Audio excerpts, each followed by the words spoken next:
다음은 우주항공. 우주항공 요즘 왜 움직이는 거예요? 물론 뭐 왜 움직이냐는 게 내년이나 기대가 지난번에 누리호죠? 네. 나로호 누리호 맨날 헷갈려. 나로 누리호였죠? 누리호였습니다. 네, 누리호 이후에 누리호가 사실 마지막 3단 점화가 안 됐지만 네.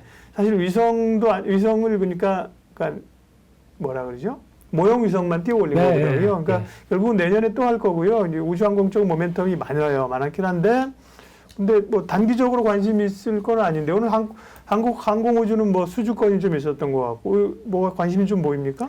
일단 종목 하나가 이제 시장을 이끄는 분위기도 좀 있는 것 같고 예. 한두 개가 이끄는 게 있는 것 같은데 제가 우주항공 쪽은 지금이 두 번째인가 세 번째인 것 같습니다. 한국증권 TV에서도. 네. 근데 그때 저도 못 산 종목, 네. 제노코라는 종목이 하나 있습니다. 네, 근데 이 회사가 오늘 또 지금 며칠 4일, 5일 만에 상한가만 두 번 들어갔습니다.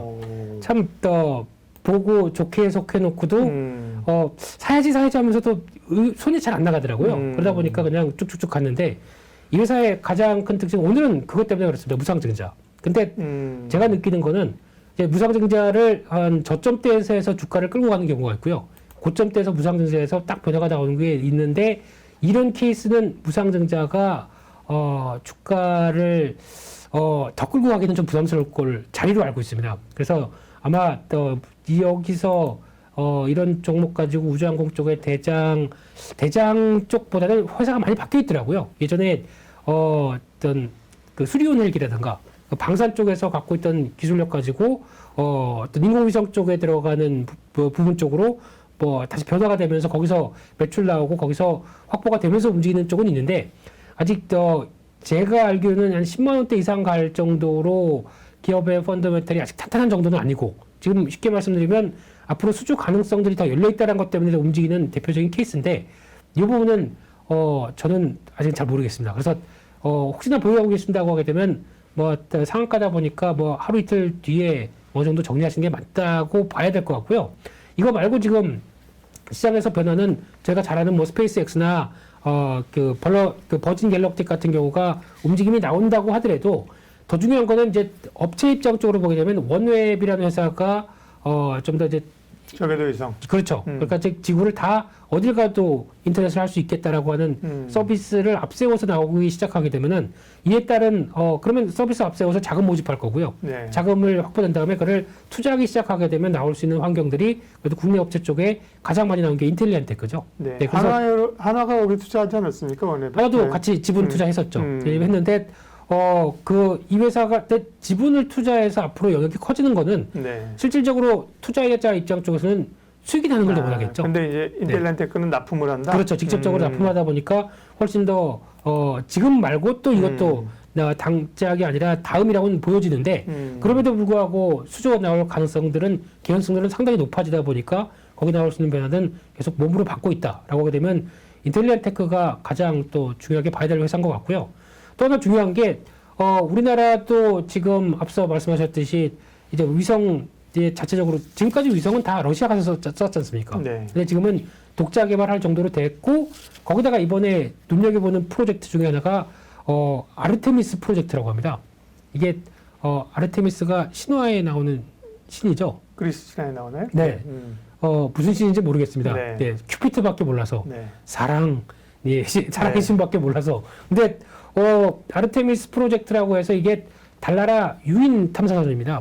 지금까지 소련하고 미국이 경쟁했었을 때 그때 처음으로 달나라에서 유인 우주선 가고 지금 아직까지 한 번도 없었죠.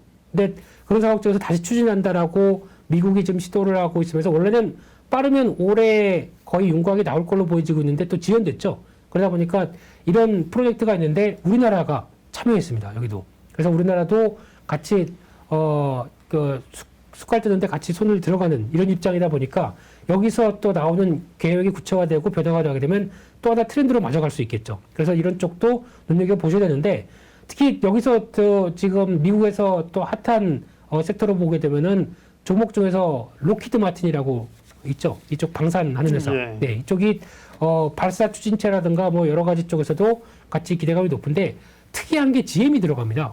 GM이 왜 들어가냐 봤더니 예전에도 아폴로 13인가요?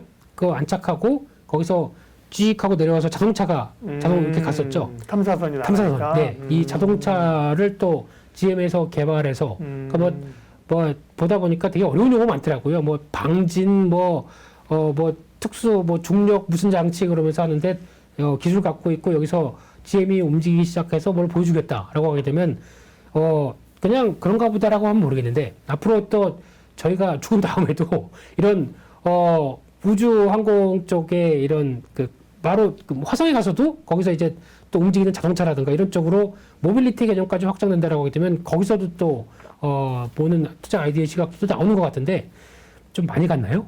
화성에서 2차 전지 전기차 타고 뭐 그런 거 배터리 활용하고 뭐 그런 것 같습니다.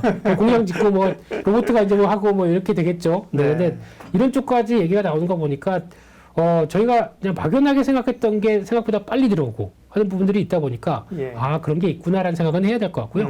그래서 그와 함께 또 이제 관련된 섹터는 인텔리아 테크부터 또 하나 그때 언급드렸던 종목 중 하나가 한양 디지텍이라고 있습니다.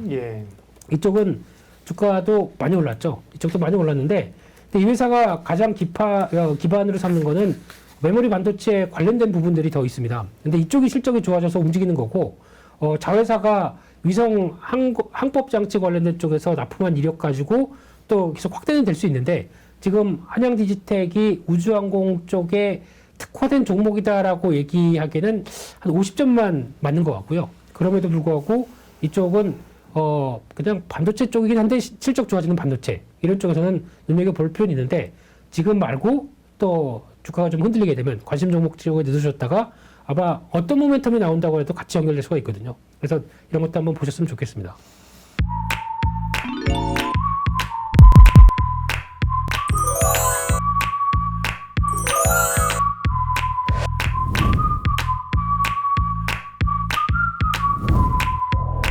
개인 투자자를 위한 진실된 방송 한국증권TV가 구독자 여러분을 새롭게 찾아갑니다. 확 바뀐 한국증권TV의 다양한 콘텐츠를 직접 경험해보세요. 한국증권TV에서 만나요.